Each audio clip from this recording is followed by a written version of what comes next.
a questão toda é essa, Arthur, assim, quanto é que a gente tá com vontade de mergulhar nisso, sabe? Quanto a gente tá com vontade de se perguntar de fato quem sou eu?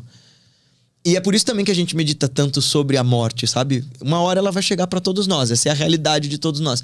E para além dela, o que acontece? Ultimamente eu tô tendo muito medo da morte. E eu não sei explicar o que é isso. É tanto medo que é aquelas coisas de acordar 3 da manhã, assim, um dia eu vou morrer. Depois volto a dormir. Assim. Isso é maravilhoso, cara. Se você der chance pra isso e mergulhar nessa questão... Mas aí sim, você precisa de mestre e método pra saber, porque aí você pode ter... Sem ninguém pra te doutrinar, sem ninguém pra te orientar em alguma forma de religião, você pode ter experiência do sagrado por si mesmo. Uhum. É claro que algum mestre de uma tradição vai te orientar, mas essa experiência vai ser só sua. E é importante ter mestre e ser autorizado a fazer certas práticas. Vou contar um negócio agora que aconteceu comigo na Índia há uns anos atrás e explica por que esses métodos são, se não forem bem orientados, eles são perigosos, né? Eu tava meditando lá nos crematórios. E meu mestre tinha me orientado numa prática em que eu teria que olhar para um cadáver e ficar de olhos fixos ali sem desviar e projetar como se fosse eu. Que fosse a minha família ali chorando, que fosse... E foi muito louco, porque você vê que velório é igual na Índia, no Brasil, em qualquer lugar, né? Você tem uma parte da família chorando, desesperada, tem uma galera lá atrás comentando futebol, a bolsa de valores, para fugir de pensar na morte. Uhum. Porque... E por que é importante, né, esse negócio do luto? Pra gente lembrar, olha... lembra que você também vai pra lá. Mas aí essa galera que tá no velório, mas que vai só pela família e que...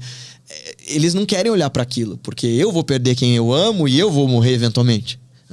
E aí eu tava olhando lá o cara e foi meio sinistro, porque eles têm um rito... para poder fazer com que a consciência saia, né? O espírito saia do corpo, eles batem no cucuruto e abrem, né? O cucuruto do cara que tá lá na fogueira. E como a chama tava embaixo, o cara começou a cozinhar de baixo pra cima e teve uma hora que a cabeça dele fez... Aí caiu tudo no chão e eu não podia desviar o olhar. Mas eu fui fazendo. E foi incrível a sensação, assim, de tipo... Agora a morte chegou e eu tô indo nessa. E o que sobra? E o que você vai fazer com isso? Foi uma sensação muito de libertação. Primeiro você passa pelo terror, assim, né? De, ai meu Deus, e agora? Eu tô abrindo mão de tudo que eu considero querido e tal.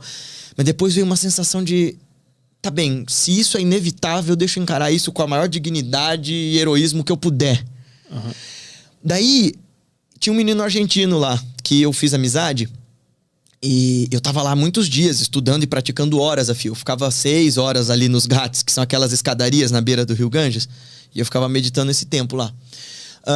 E aí tinha um menino argentino que falou pra mim que fazia a prática, fazia o que a gente chama de sadhana. É meditação, é a disciplina espiritual. Aí eu comentei com ele, eu tinha feito umas práticas no crematório e tal. E ele falou, me ensina. Eu não tinha perguntado pro meu mestre se eu podia ensinar o cara. E eu fui lá e ensinei. E ele ficou absolutamente em pânico, cara. Eu não sabia o que eu fazia com ele. Ele começou a olhar pro cadáver, em 10 minutos ele tava chorando de soluçar, ele começou a se trimilicar inteiro e pensar... Ele disse, eu tô pensando na minha mãe, tô pensando nos meus amigos, na minha namorada. Ai, meu Deus do céu, eu tô freaking out, assim, sabe? Eu tomei uma puta bronca do meu mestre, assim, nunca ensine pra alguém algo que você não sabe ou que você não foi autorizado. Mas eu consegui trazer o menino de volta, ele se acalmou e tal. Mas me mostrou muito, assim... Porque, assim, é aquele lance... Se eu pedisse, sei lá, pra um dos outros meninos, sei lá, pro Igor, pra ele correr a São Silvestre, pouco provavelmente ele conseguiria, porque ele não treinou pra isso. Você que faz exercício e tudo mais, talvez conseguisse. E alguém que tá treinando pra São Silvestre ia conseguir tranquilamente. A questão de investigar a mente e de vencer a morte a partir da meditação leva tempo, é o treino. Mas o yoga também foi inventado para isso. Todas essas tradições meditativas, na real, não são pra gente produzir mais, dormir melhor, trabalhar mais. São pra gente entender quem nós somos e pra gente vencer a morte, transcender a morte. Isso é uma boa... Por que no Ocidente o nosso lado espiritual ele não é tão desenvolvido e a gente acaba pegando todos esses ensinamentos e tentando jogar no material? Você vai produzir mais, você vai trabalhar mais, você vai dormir melhor para trabalhar melhor no dia seguinte. Por que acontece no Ocidente que a gente não consegue acessar a verdade desses ensinamentos? Eu acho que a gente tá acessando, né? Tanto a Índia, por exemplo, ela tá se ocidentalizando muito. Então a galera vai para lá, teve uma uma palestrante aí que gostava de levar grupo para viagem sabática na Índia e falou assim para mim: eu levo as pessoas para lá porque para elas terem uma experiência de iluminação. Gente, iluminação é tipo o ponto final da história. Eu não falo de iluminação, assim, quer dizer, não digo que eu não falo, eu não sou iluminado, ponto. E ela falou assim: e as pessoas vão se vestir como indianos. Eu falei: como? De calça jeans e camisa? Porque é assim que eles se vestem hoje.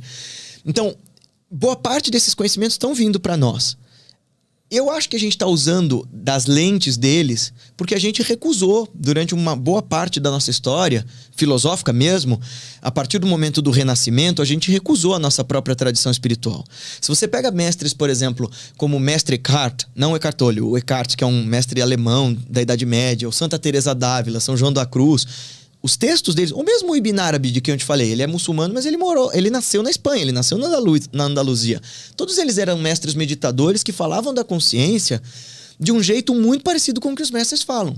Tem um texto católico, por exemplo, que chama de A Nuvem do Não Saber. Essa nuvem do não saber é essa vastidão da consciência absoluta que não se pode descrever, mas que é a experiência real do divino para todos nós. Isso foi produzido num mosteiro ocidental. A gente recusou desse lado simbólico, a partir do Renascimento, para, de uma forma muito pragmática, trabalhar o materialismo. Tem lá suas vantagens. A gente conseguiu progressos científicos, tecnológicos, que não tinham antes. Mas a questão é, o que a gente está fazendo com isso? Que é mais ou menos... Até o próprio Carl Sagan falava disso, né? Nós temos um mundo inteiro baseado na ciência, cuja...